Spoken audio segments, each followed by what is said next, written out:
Привет, друзья!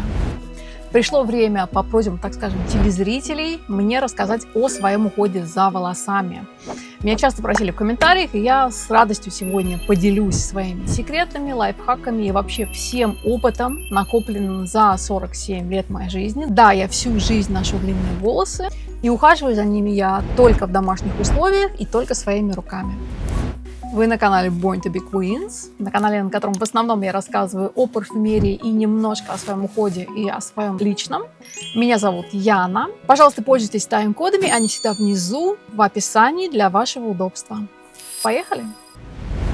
Итак, красивые волосы – это сочетание нескольких факторов. Биология, уход и образ жизни. Не знаю, на сколько процентов каждый из них влияет на хорошее состояние волос, но то, что каждый влияет, это абсолютно точно. Есть факторы, которые от нас не зависят почти, но мы все равно можем на них повлиять. И есть факторы, которые полностью зависят только от нас и полностью в наших руках. Давайте начнем с самого сложного, с того, что изменить почти невозможно. Это генетика. Ее нельзя исправить, но можно сохранить и приумножить. Во многом внешний вид волос задается именно ею. Это и толщина волос, плотность, то есть количество волос на голове, структура их, прямые ли волосы, как у меня, либо они волнистые, кудрявые. И даже длина, определение максимальной длины, как я недавно выяснила, я об этом тоже расскажу. Все эти данности почти невозможно изменить, но можно их максимально раскрыть, либо же профукать, совершенно на это наплевав. Я на это не плюю. Итак, я рассказываю свои секреты, свой уход лично для себя, поэтому он подойдет не всем. Здесь вам нужно думать своей головой. Смотрите, что мне дано от природы. Волосы прямые, плотные, тяжелые, поэтому они точно не редкие, но, может быть, не самые густые. Растут они быстро, растут они, если бы я их не остригала, они выросли бы в пол, они растут дружно, весело. Никогда они у меня не выпадали. О причинах этого я тоже расскажу. Я думаю, что это зависит от меня, что они не выпадали. А вот следующий фактор, где уже мои руки развязаны, я могу полностью влиять на процессы, это состояние здоровья и психики. То есть биологические и психологические процессы, которые непосредственно влияют на состояние тела и волос как часть этого тела. Недостаток или переизбыток витаминов, гормональный баланс, состояние щитовидки, уровень стресса – все это влияет. Первое, о чем хотелось бы сказать, это питание. Питаются волосы, как и все остальное, от того, что мы употребляем внутрь, поэтому здесь не нужно долго показывать причинно-следственные связи. Питание мое, во-первых, сбалансированное. Я за этим и слежу, и анализы крови, которые я регулярно сдаю, показывают, что у меня все в порядке. Я не ем мясо большую часть своей жизни, я не ем мясо с 17 лет, сейчас мне 47. Больше 11 лет я веган, то есть я не употребляю молочку. Много от чего я отказалась, от вредного сахара в том числе, например. Много чего еще такого, то, что объективно точно никому пользы не добавляет. Также я пью достаточное количество воды. В моем рационе я слежу, чтобы было достаточное количество белка. Это проблема общечеловеческая, это вообще зависит не от диеты. Мы склонны не доедать белка и зато перебирать углеводов. Я слежу за тем, чтобы вот этот баланс у меня был максимально приближенный к тому, что нужно моему телу, организму для максимально правильного функционирования. Также я ем много сырых овощей, фруктов, ягод, орехов, всего такого термически необработанного, потому что такая термически необработанная еда живая, она содержит много энзимов, которые не тратят наш ресурс при переваривании. Но это тоже все очень большая тема питания, которую не буду здесь затрагивать, но просто хочу объяснить вам, что все-таки у меня с питанием, потому что это важнейший вопрос для состояния волос. Также я стараюсь спать достаточно для себя. Все мое питание, все вот эти вот привычки, они возникли не из надобности, я не жертва того, чтобы умереть здоровенькой, как говорится, да. А мне это близко, мне это хочется, мне это нравится. Вот все, что я делаю, это все в согласовании с собой. От некоторых вещей, да, я отказываюсь сознательно, и это некоторое насилие над собой, например, сахар, потому что я прям сахарный наркоман.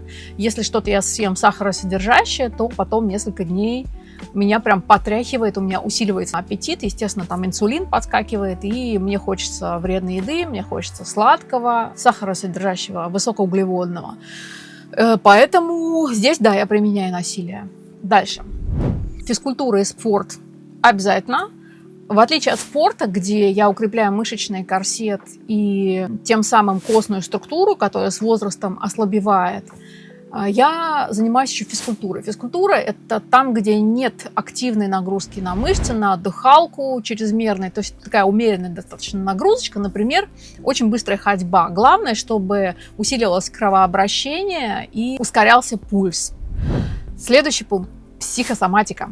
Думаю, не надо никому объяснять, что при хроническом стрессе, например, связанном с разными своими внутренними заморочками, событиями жизни, которые у нас наступает реакция тела, психики, и мы не разгребаем это, волосы могут выпадать, становиться тусклыми. Я забочусь о своей нервной системе, и если возникают какие-то эмоции, которые ее погружают в неестественное, такое экстремальное состояние, например, какая-нибудь страх, недоверие, постоянная гипербдительность, чтобы получить одобрение окружающих или не получить неодобрение, все это держит психику нашу в неестественном состоянии. В одном из 3 там «бей, замри, беги». Это такие состояния неспокойные, очень изматывающие, очень ресурсозабирающие, очень расходные для нашего организма, если не заниматься разгребанием этих эмоций. Вот такие неестественные экстремальные состояния приводят к истощению надпочечников, к проблемам со сном, ослаблению иммунитета, могут также проявиться или обостриться психосоматические заболевания. То есть биохимию никто не отменял, наши мысли не могут не отражаться на химических процессах организма. Поэтому, если у меня появляются какие-то тревожащие меня мысли, события, если я триггерюсь на старые раны, старые травмы, я это разгребаю. Я этим занимаюсь. Я навожу порядок у себя внутри, я это расчищаю все. Я стараюсь по возможности заботиться о себе, о своем состоянии, для того, чтобы мне не копилось, для того, чтобы совесть моя была чиста, опять-таки. Это тоже важный фактор. Я не знаю, насколько это влияет на состояние волос, но это однозначно влияет. Наука говорит о том, что это влияет, поэтому это важный фактор ухода. То есть от внутреннего напряжения я избавляюсь, я не заметаю это все под ковер, заставляя свою психику находиться в ужасном, истощающем меня состоянии. И я тоже думаю, немаловажный фактор сказать, что я не курю сигареты, запрещенкой никакой не балуюсь, алкоголь я не пью. Я это не делаю для волос или для организма. Мне так нравится, мне так комфортно жить. Да, только не подумайте, я никого не осуждаю, у кого это не так. Я просто говорю это в том контексте, что я думаю, что вот этот выбор лепту свою вносит в том, что волосы выглядят хорошо. Следующий фактор, который уже почти полностью зависит тоже от меня, это уход со всеми этими баночками и не только. У меня травмированные волосы, то есть я их постоянно осветляю, затем тонирую, естественно, обязательно. Все это травмирует волосы. То есть если вы даже единожды осветлили, обесцветили или окрасили волосы, все считайте, что волос у вас травмирован. Я не буду рассказывать здесь механику, если хотите, это будет отдельное видео. И эти волосы требуют ухода не такого, как волосы, которые не подвергались никакому воздействию химическому. То есть пока они не отрастут, вот эта часть, она травмирована. Мои волосы травмированы всегда, поэтому, естественно, уход у меня за поврежденными волосами. То есть учитывайте, если у вас волосы здоровые, этот уход вам может не подойти. Про осветление. Осветляю волосы я раз в месяц, по мере того, как отрастают мои корни. Я покажу. Здесь, видите, прямо уже на днях скоро мне нужно будет, может, через недельку максимум, мне нужно будет уже корни осветлять. Осветление от обесцвечивания отличается. Тоже тема отдельного видео. Осветляю я свои волосы щадящими мягкими профессиональными красками Paul Mitchell. Вот так вот я показываю два, потому что они немножко разного дизайна. Я думаю, это новый и старый дизайн. Вот такой к ним 40% оксид. Так что это мой джентльменский набор для осветления корней. Как видите, осветляются они у меня где-то до 9 тона. И я их, естественно, обязательно тонирую. Тонирую у меня тоже краска профессиональная. Это Goldwell Colorants. И эта серия тоже профессиональная. Баночка и тюбик не отличаются, просто объемом. Мне удобнее покупать в больших банках, потому что расход на мою длину большой. Я вот такую целую банку за один раз выливаю. Я к этой краске использую еще пигменты дополнительные, чтобы смешивать. И каждый раз у меня разный оттенок. Я играю с этим, играю с цветом. И вот такой оксид к этой краске. Я бы, конечно, с удовольствием до десятки, до самого высокого, до самого белого цвета осветлялась, но этого можно достичь в моем случае, при моей данности, по естественном цвете, мой цвет русый или там темный блондин, как он называется, вот естественный мой цвет, вот этот вот. Я могу осветляться только до девятки на краске, а 10-го тона самого светлого я могу достигать только при обесцвечивании, то есть на порошке. Я делала это раньше, мне очень нравился результат, и мне кажется, что мне больше шел яркий светлый цвет, но все это было до тех пор, пока я не нарушила технологию, и я за это, конечно, естественно, поплатилась.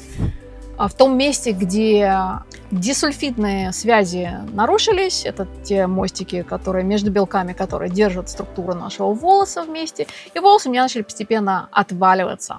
Вот здесь я показываю, как это происходило. Отваливались они не сразу, отрастали мне достаточно быстро они, но с тех пор я как бы немножко побаиваюсь. Ну вот поэтому я перешла пока на мягкое осветление, и, в принципе, результат для меня приемлемый.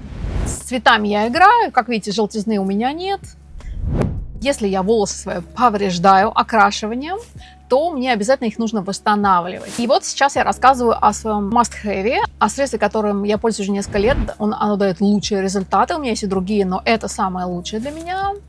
И это профессиональный уход, это система кератинового протезирования Lanza, которая называется Ultra Treatment. Не путать с кератиновым выпрямлением, это разные вещи. И эта система идет вместе с вот такими активаторами, бустерами, каждый, который выполняет свою дополнительную роль, например, для увлажнения или для силы, где больше белка добавляется в структуру волос. Это хороша система тем, что у нее есть прям вообще главный козырь, который не нашла в других. Накопительный эффект. Это именно реконструкция волос, которая сразу после первого раза заметна, но у нее что большой плюс, огромный бонус – накопительный эффект. Чем больше пользуешься, тем лучше они становятся. До определенного момента, конечно, там важно не перегнуть палку, но, в общем, можно пройти курсом, там, скажем, через день и каждый день пользоваться, пройти курс, эффект держится долго. Но я ленюсь это делать, я использую это раз в месяц, может, даже какие-то иногда я пропускаю, мне хватает. То есть волосы прям, как видите, да? Как видите, волосы живые даже на концах. Они горят, они переливаются. Вот, пожалуйста, видите, да? Просто горят. Они упругие очень. И в отличие от огромного количества средств, которые заявлены как восстанавливающие для поврежденных волос, это реально работает. Но плохой момент, что вы его не достанете нигде, потому что вы его не достанете в обычной продаже. Оно не продается обычным людям, они продаются только профессионалам. Я его покупаю в Америке из частных рук, у тех профессиональных там, парикмахеров, колористов, которые решают его продать, я их хватаю. Волосы, которые повреждаются обесцвечиванием, пигмент, естественно, удаляется мой, чтобы волосы осветлились, чтобы я его потом наполнила тонировкой. После этого кератинового протезирования они настолько наполненные, что у них появляется такой естественный минус, такой, что их невозможно уложить потом ни в какие волны. Они становятся упругими, как пружинка, они просто выпрямляются, они не держат никакие волны, никакие укладки, просто здоровые такие скользкие волосы, которые даже во что-то сложно собрать и не выскальзывают, потому что такие плотные, тяжелые, упругие очень, как пружинки становятся. Еще у меня есть альтернативное восстановление Кераплекс, вот такое вот, которое неплохо работает, но мне не нравится эффект, потому что он смывается сразу после первой помывки волос. Я не в восторге от этого. То есть как бы неплохо, но я, конечно, выбираю Ланзу. Вот, но все-таки вам ее покажу как маску для окрашенных волос, для поврежденных ее можно использовать, и волосы не утяжеляет. Волосы она тоже делает мягкими, шелковистыми, гладкими и наполняет, но, сами понимаете, до первой помывки. Эти средства все такие прайси, они не дешевые, я сразу скажу. И я расскажу о том, что дает очень похожий эффект почти бесплатно, но это метод, как всегда, не для ленивых. Ты либо деньги платишь, у тебя тогда все быстро и хорошо, либо ты делаешь это бесплатно, но нужно прикладывать много усилий. Похожий эффект достигается льняными масками. То есть обычный лен вы запариваете, я даже не запариваю, просто заливаю водой, вот с этим киселем вы наносите на волосы и сидите, чем дольше, тем лучше. Если будете каждый день это делать в течение месяца, волосы вы свои не узнаете, они будут выглядеть обалденно, вообще прекрасно. Но это нет не для ленивых, и, естественно, понимаете, если вы весь день пропадаете на работе, вам нужно куда-то ходить, то это не очень подходит, то есть на выходные максимум. Вам где-то нужно дома находиться с этим льном. Но как альтернативу скажу, опять-таки, если хотите подробное видео, инструкцию как и что, пишите в комментариях, заказывайте ролики, сниму. Вот, ну и тонировка – это еще один метод наполнения поврежденных волос, из которых вымывается пигмент обязательно. То есть моя краска, как я уже говорила, тоже профессиональная, мягкая, и тонировка – это вообще, то есть как лекарство для волос. После тонировки они тоже становятся плотнее, они горят, они становятся лучше по структуре. То есть это не та тонировка, которую вы купите в магазине. Обычно там краска то прям пережигает волосы, делают их сухими, невозможно их расчесать, тусклые, ломкие, они не держат вот такую форму, да, то есть они вот так вот не падают, они застывают в каком-то ужасном убитом состоянии. Это не та тонировка. Еще один обязательный мой must-have, который я использую после этапа наполнения волоса, это тонировочная краска или система вот кератинового восстановления моя, когда волос наполняется белком и аминокислотами. Это такой кондиционер необычный. Это кондиционер, который закрывает чешуйки волос. Для того, чтобы закрыть внутри и запереть все, что я туда полезное, хорошее залила, для того, чтобы это так быстро не вымывалось и оставалось внутри волос. Здесь стоит говорить о том, что структура нашего волоса похожа на шишку, у него есть чешуйки. И химическая обработка волоса, когда вы какую-то краску наносите или осветляете, даже тонировку, она все равно использует оксид, который заставляет открываться эти чешуйки для того, чтобы то, что содержит краска, попало внутрь волоса. Иначе вы туда не транспортируете краску. Только каким способом нужно открыть крышечку и залить туда это внутрь. Просто потому что наш волос такой гладкий, если вы просто нанесете какую-то краску, она легко смоется, потому что останется поверхностной пленкой. А нам же нужно, чтобы она осталась внутри, поэтому используются оксиды, которые открывают крышку, заливают туда пигмент. Но поскольку крышка остается открытой после оксида, крышка волос, чешуйки вот эти вот, да, при любой помывке волос это тут же также из открытых крышечек выливается. Что нам нужно сделать для того, чтобы это осталось надольше? Я использую вот этот вот кондиционер прекрасный. У меня это Joico K-Pack Cuticle Sealer. Такие есть в разных марках. Я не знаю, как они называются. В общем, то, что закрывает кутикулу волос. Я закрываю эту крышку, и после этого я могу долгое время жить и не переживать. Все это остается внутри, и краска медленнее, тонировочная, медленнее вымывается. Как я говорю, я осветляюсь и тонирую волосы 1 раз в месяц. Мне этого хватает. Ну, естественно, там куча бонусов после применения этого силера. Если чешуйки, наши воображаемые шишки вы закрываете, она становится гладенькой. Вы помните вот это ощущение, когда вы берете раскрытую крышку, проводите по ней руками или друг от друга трете, вот эти чешуйки, они цепляются друг за друга, отлетают, и, в общем, она травмируется. Эта шишка, то же самое происходит с волосами. Если кутикулу не закрыть, они будут сложно прочесываться, и они не будут блестящими, потому что блестит только поверхность ровная. Вот ровная, где закрыты чешуйки. Чешуйки открытые, естественно, свет не может отражаться ровно, как на единой поверхности, волосы не блестят. Поэтому волосы у меня блестят, потому что кутикула на них закрыта, они гладкие, они приобретают гладкость, и, естественно, их легче расчесать. По времени вся эта процедура раз в месяц. Осветление, тонирование, промежуточные мойки, просушивание без фена, затем кератиновое протезирование и кондиционер для кутикулы длятся неспешные 2 дня. Да, это долго, зато 1 раз в месяц и дома. Я ни от кого не завишу, не трачу время и дополнительные деньги на салоны красоты за свой прекрасный результат и могу заниматься своими делами в это время.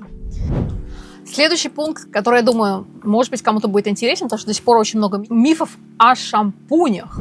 Например, какой купить шампунь, чтобы он ускорил рост волос, например, структуру, заработал вам день, купил вам дом и прочие какие-то чудеса. Это мифотворчество никакого отношения к реальности не имеет. У шампуня есть только одна функция, которую он должен хорошо выполнять. Это удалять грязь с волос. Ни один шампунь вообще не в состоянии что-то там восстанавливать в волосах, что бы там ни входило в его состав. Он просто очищает и все.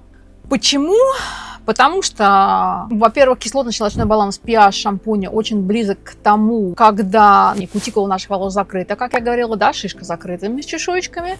И в этом состоянии ни один, даже если бы там были компоненты восстанавливающие, даже если бы мы могли оставить шампунь на волосах надолго, ни один компонент не проник бы внутрь волоса, потому что, как я говорю, крышечка закрыта, двери закрыты, ничего внутрь не попадет. Это будет только поверхностная пленка, которая тут же смоется при нанесении воды. Надолго оставлять нельзя шампуни, потому что они сделаны на основе поверхностно-активных веществ, которые довольно агрессивные. Они для того, чтобы быстренько смыть грязь. И мы водой это смываем и правильно делаем. Это не стоит оставлять надолго. Ну, а если мы из шампуня уберем вот эти ПАВы, поверхностно-активные вещества, и оставлять будем это надолго, то это уже не шампунь, это уже маска, кондиционер или что-то другое. То есть шампунь – это вообще не про восстановление, шампунь – это как мыло. Просто смыть волос грязь и все.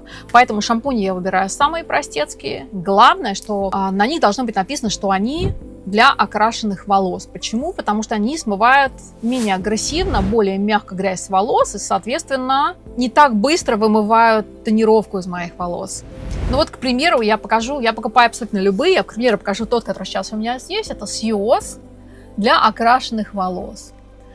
Я покупаю вообще недорогие. Главное, чтобы на них было написано, что они для окрашенных волос.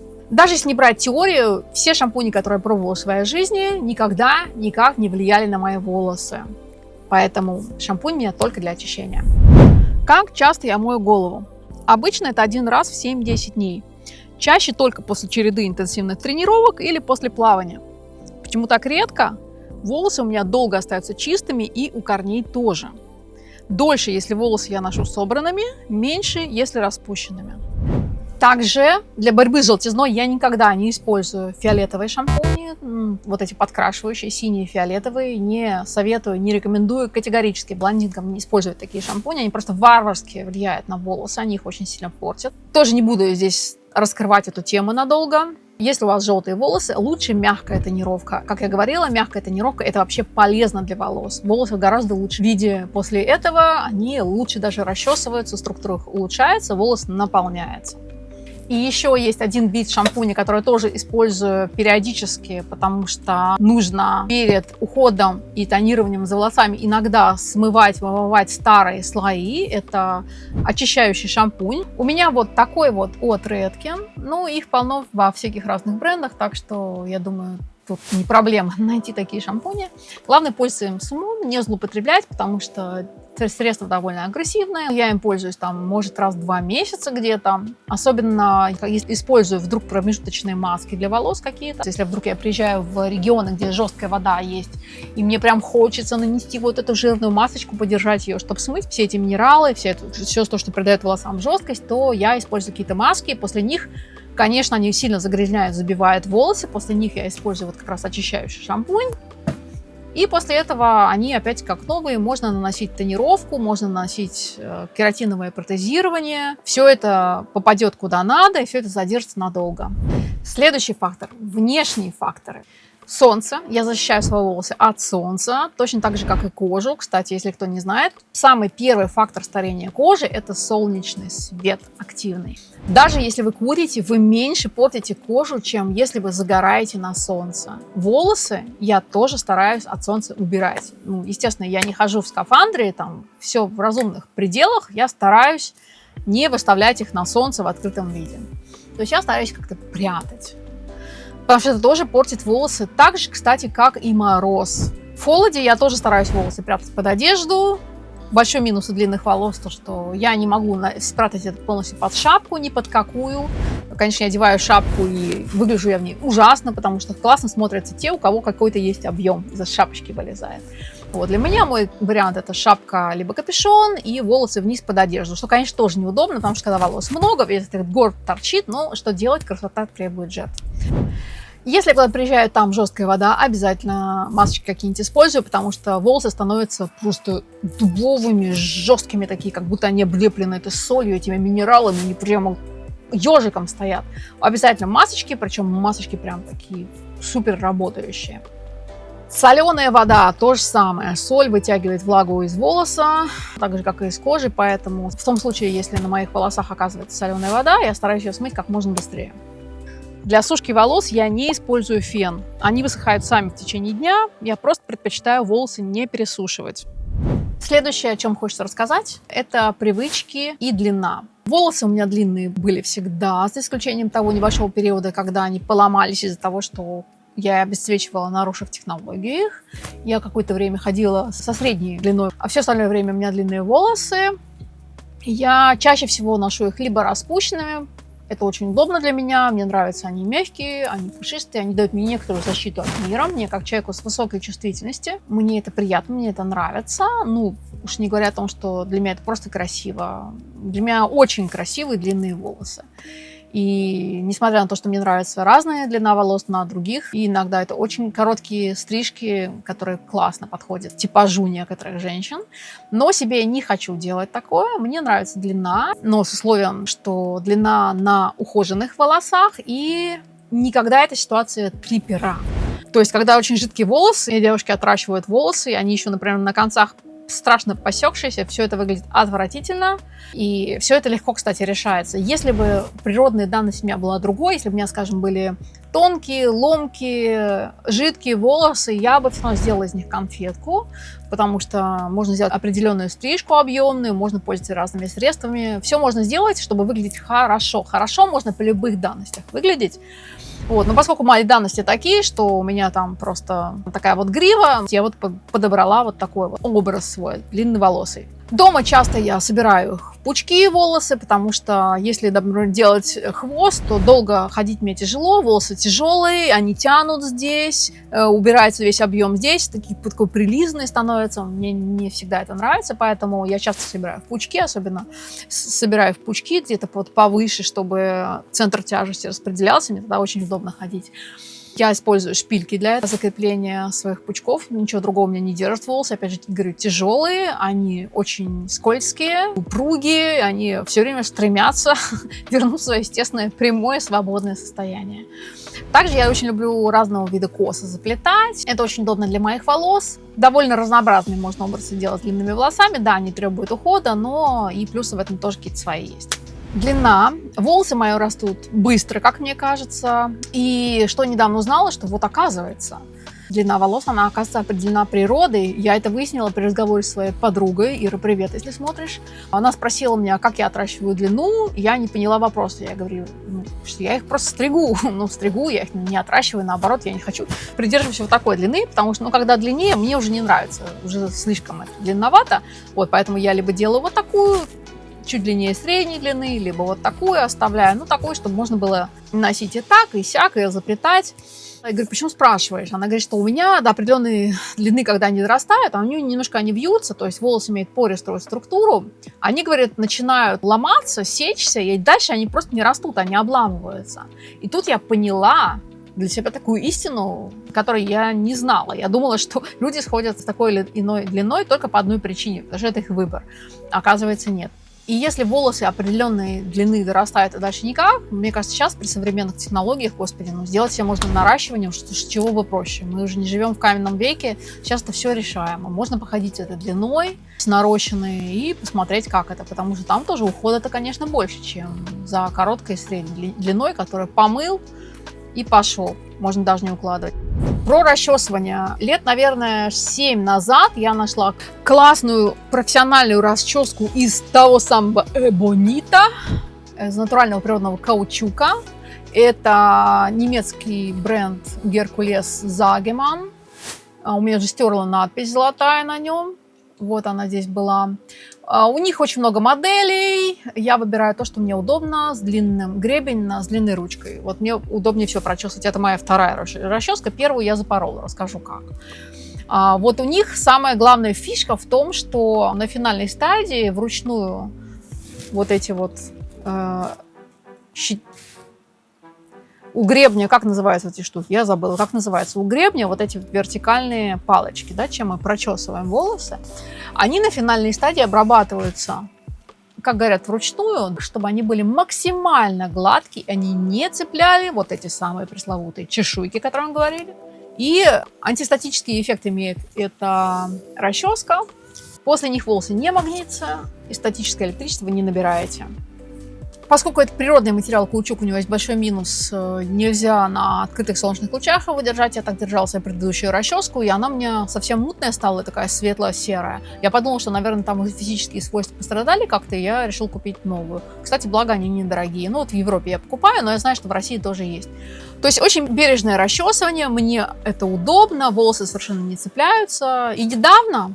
Кроме этой расчески, у меня есть еще вторая, которую подарила мне моя подруга недавно. Вот так называется этот бренд.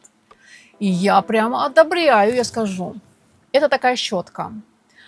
Вот эта щетка самая лучшая щетка из тех, которые я пробовала. Потому что она вычесывает, если у меня волосы распутались, так бережно, что так мягко, так нежно, что я в восторге. Вот, поэтому, если у кого-то тоже волосы спутываются, вот, у меня внизу они, внутри спутались чуть-чуть, я сейчас их прочесала, тоже рекомендую, ребят, попробовать. Я не знаю, сколько она стоит. Вот этот Геркулес Загеман стоит недорого, где-то около 7 евро. Это, не знаю, но тоже, наверное, недорого. Я ее видела. В России тоже. Классная вещь, нравится.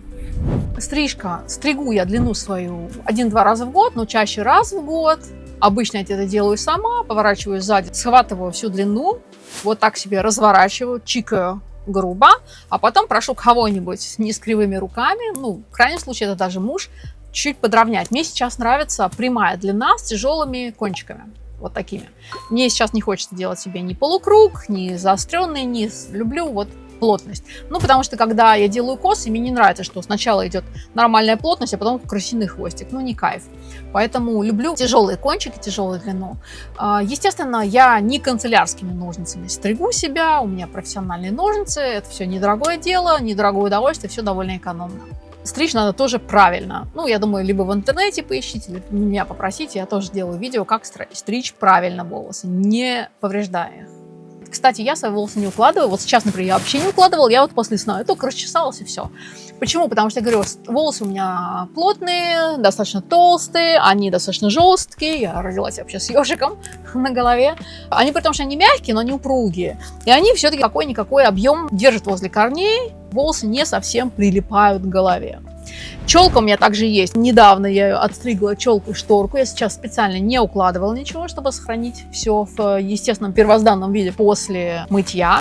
Челку я, конечно, почаще стригу ее сама. В интернете, благо, очень много мастер-классов, как это можно сделать. Почти я не делаю укладки какие-то, завивки волос. Очень редко, раз в несколько лет. Но укладываю я свою челку. Для этого у меня есть термозащита вот такая. Я не знаю, как она работает, хорошо, нет, но вот показываю. Вот такой классный фиксатор. У меня есть лак, потому что, опять же говорю, при ветре, при том, при сём, все это надо фиксировать. Ну и 100 лет в обед у меня лежит вот такая вот пенка. Пенка для того, чтобы тоже фиксировать. Очень редко пользуюсь, но я говорю, что 200 лет ей. Ну ничего я не завиваю, никак я волосы не укладываю специально. В общем, сегодняшние все мои секреты вы узнали. Никакого специального секрета волос, как из рекламы, по-моему, не существует. Есть либо системный подход и уход за собой, либо вечный поиск и беготня за волшебным средством, которого не существует. Я выбрала первое. И поскольку я сегодня пробежалась по верхам всех этих тем, в комментариях можете заказывать, какую тему развернуть. Подписывайтесь, конечно, если вам все это отвлекается, если это интересно. Спасибо заранее всем за лайки, комментарии, подписки, за доверие. Увидимся с вами в следующих выпусках. Спасибо, что были со мной. Пока-пока.